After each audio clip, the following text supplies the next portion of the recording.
Hi everyone, hope you're doing well from wherever you're watching this channel, depending on your time zone. Now, Ruto nominated 10 individuals that he intends to add to the previous group of 10, making it 20, who are going to form part of his cabinet. In that team, there are individuals that he appointed who come from the opposition side. Now, with that move, today, a Kenyan has petitioned the move in the court seeking orders to bar a section of these appointees of William Ruto into the cabinet. That there is a team should be stopped from joining the cabinet. So that nominee that Ruto has done, it is not yet over that they are going to be members of the cabinet. Now, he's giving his reasons. And according to him, is that the appointment will destabilize the role of opposition, whose function is to put the government on check. That's what they're saying in that petition. I want to quote, this is part of the petition here. It is thus fair and just that the matter be heard on a priority basis and the order sought to be granted to protect the Constitution from its violation by the respondent. That assessment, it continues. The nomination and appointment of the interested parties into the cabinet and or government as secretaries shall conflict with their constitutional duty bestowed upon the opposition party. This shall also conflict with their constitutional duty bestowed upon the opposition party by the people of Kenya and the constitution to oversight the government. It is thus fair and just that the matter be heard on a priority basis and the orders sought to be granted to protect the constitution from its violation by the respondent. That is now the statement that individuals who are in opposition have a role to play. The government has a role to play. And therefore, if you appoint individuals from the opposition, definitely you are compromising the opposition and they will not play their role. Though in our constitution, it does not recognize the opposition. If it recognizes, we'll have the opposition leader. It is not there.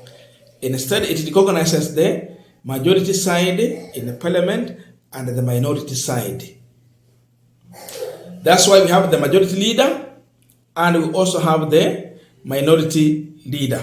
For that matter, we have Kimani Ichung'wah, the majority leader, and then we also have Opiyo Wandayi, the minority leader. You go to the Senate same.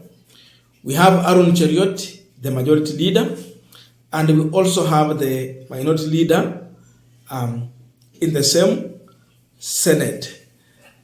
Now, with that move, Ruto, in his appointment, he has put individuals there. We have seen the former Kakamega governor, who is also the ODM deputy party leader, Wycliffe Oparanya. Number two, we have seen the former Mombasa governor, who is also the deputy party leader of ODM party, Ali Hassan Joho. These two. Right now, they don't have any elective seat in this country. So for them, I don't know how this petition is touching on them. But then if you come to the other two, we have Opiyo Wandayi, the minority leader in the National Assembly. He has a role to play. Is this petition touching on him to some extent? Yes, and we're going to explain.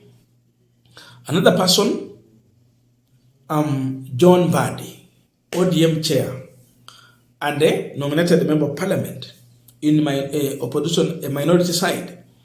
Any effect there? Of course, yes, because he's a nominated member of parliament and therefore sitting in the opposition side. there will be also effect. But to what extent, that is the question. So the big question in this pipeline is all about how can this petition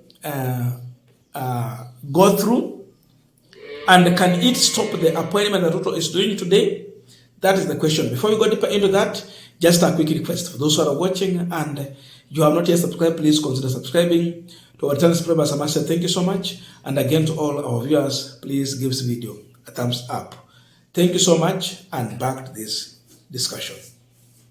Now, first of all, we start with the two people, Oparanya Joho.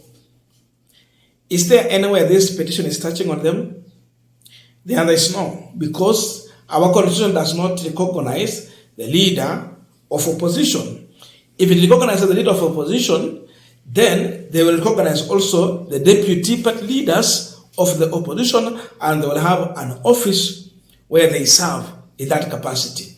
But in our constitution, Raila Odinga has no any office, but he was second.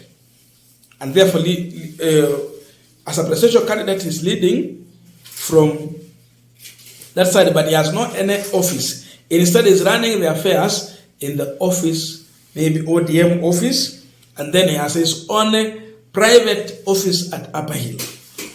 So in the constitution, it does not recognize that.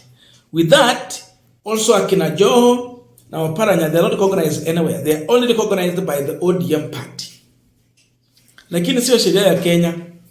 So to that extent, this petition is not touching on them. Therefore, hii tu haitasaidia popote kuwaguza. Now let us come to these two who are already serving in their capacity as minority leader. Now we come to Opiyo Wandayi. Opiyo Wandayi is the minority leader. How can he get this job? As of now, he cannot serve in the cabinet if the appointment or the nomination will go through, until when, number one, he resigned as a member of parliament, so that he is no longer a member of parliament. He ceases to be a member of parliament. That's the first thing. So look at that. It attracts election, a by-election. Besides that, he has also to resign as the minority leader. Another move there. So, with that again, the replacement must come. So, Opiyo Wandayi must resign from two positions to take up that role. So, in one way, he is affected, but does the constitution stop him? Sorry, the petition stop him? It can only stop him if he don't resign. But once he resigns, it cannot stop him, because it is the prerogative of the president to appoint people into this office to serve. It is his prerogative. So, yeye kufika hapo lazima ajihuzulu kwa isa nyingine asonge huko. So until he resigns, this petition can stop him. Joho Mbadi has to resign mara mbili. Again, as the nominated member of parliament, he has to resign for him to take up the new role. If he don't resign, he can't take that role. Sasa imagine, uko hapa, hatujui kama watakupitisha, lakini ndio uchukue nafasi lazima uresign. Ndio uende kuwe vetted. Kisha kuwa vetted, ndio upate kazi. So Mbadi has to resign also as the ODM chairman. Because in the cabinet, you cannot serve when you are aligned to any political, or if you are holding to any political office. You cannot. So he has to resign as the chairman of ODM party. If he does not resign, then this petition is touching on him. He cannot get that job. But again, let us go back to Oparanya and Aljazeera Joho. Again, for them, they are required to resign as the deputy party leader of ODM, both of them. for them to get this position. But they cannot be vetted when they are still holding to position of the deputy party leader of ODM. So we will see Oparanya resigning, we will see Joho resigning from those positions. So imagine we are here, Raila Odinga is going for the African Union Commission chair. Then these two have been given other positions. I think Raila might be in a plan to bring new blood into the party leadership. Because now, the only person remaining there at the higher ranking is the Secretary General, Edwin Sifuna. But ODM will have to choose a party leader. Maybe someone like Simbarati or Babu Owino for that matter. Then they will need to choose the chair. And after that one, they will need to choose two deputies, because ODM, it has 4 strongholds.